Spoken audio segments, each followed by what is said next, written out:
Hello friends, ओम श्री गणेशाय नमः। जय श्री कृष्ण। आप सभी का स्वागत है आपके अपने यूट्यूब चैनल पर। फ्रेंड्स, आज हम आपको इस वीडियो में बताने जा रहे हैं माघ मास महात्म्य के 26वें अध्याय की कथा के बारे में।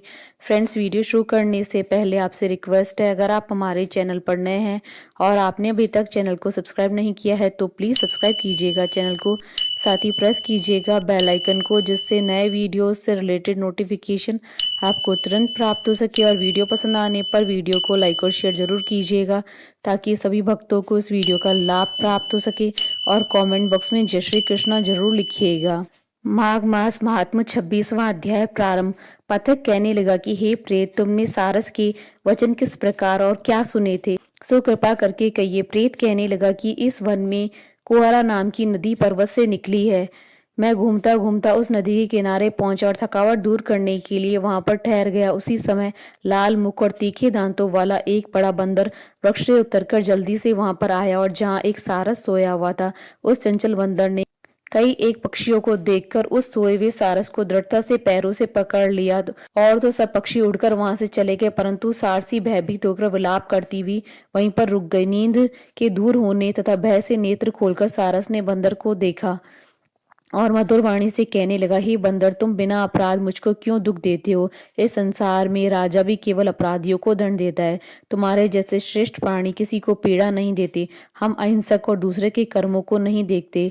जल की काई खाने वाले, आकाश में उड़ने वाले, वन में रहने वाले, अपनी स्त्री से प्रेम करने वाले, दूसरों की स्त्री को त्यागने वाले, दूसरों की बुराई से दूर रहने वाले, चोरी न करने वाले, बुरों की संगति से वर्जित, किसी को कष्ट न देने वाले, सो इस प्रकार मुझको हे बंदर छोड़ दो, मैं तुम्हारे पहले जन्म के वृतांत को जानता हूँ।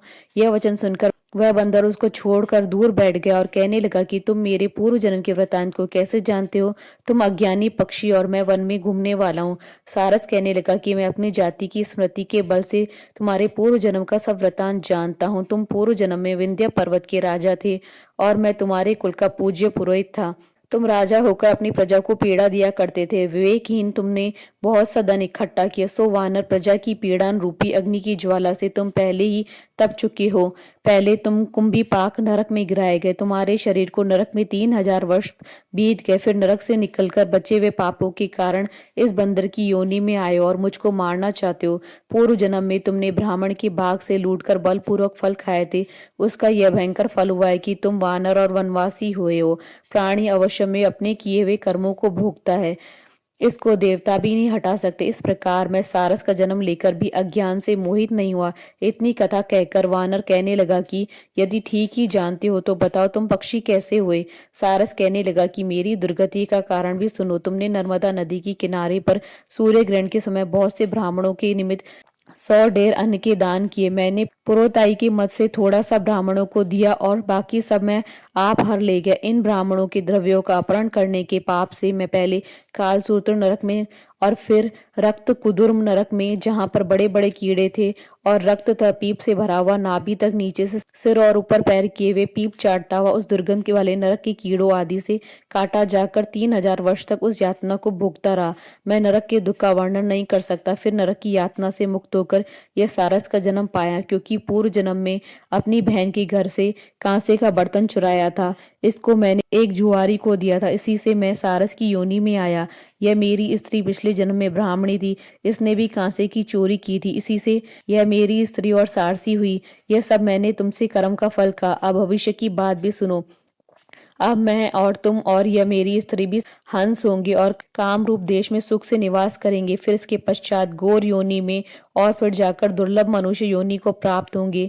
इसमें मनुष्य पाप और पुण्य दोनों ही कर सकता है। इस प्रकार शिव की माया से यह सारा जगत मोह को प्राप्त होता है। न केवल हम ही परंतु संसार के सभी जीव प्रवृत्ति मार्ग में फंसकर अच्छे और बुरे कर्म करते हैं, उनका फल भोगते हैं। इसलिए सब प्राणियों को धर्म का सेवन करना चाहिए। देवता, असुर, मनुष्य, व्याघ, कीड़े मकोड़े सभी कंटक रूपी मार्ग नहीं छूटता। केवल वेदांत जानने वाले योगी इस मार्ग से बच सकते। इसी कारण बड़े बड़े महात्मा भी कर्म के फल को टाल नहीं सकते। उपाय से तथा बुद्धि से कोई भी इसको बदल नहीं सकता। तुम पहले राजा थे, फिर नरक में गए, अब बंदर की योनि में वन में फिरते हो, फिर भी ऐसा ही जन्म पाओगे। ऐसा विचार कर आनंद पूर्वक धैर्य धरकर विचरते हुए काल की प्रतीक्षा करो। तब वानर ने कहा कि पहले जन्म में मैं तुम्हारी पूजा करता था, अब तुम मुझको प्रणाम करते हो। तुम जाति के स्मरण से मेरे पूर्व जन्म के वृतांत को जानते हो।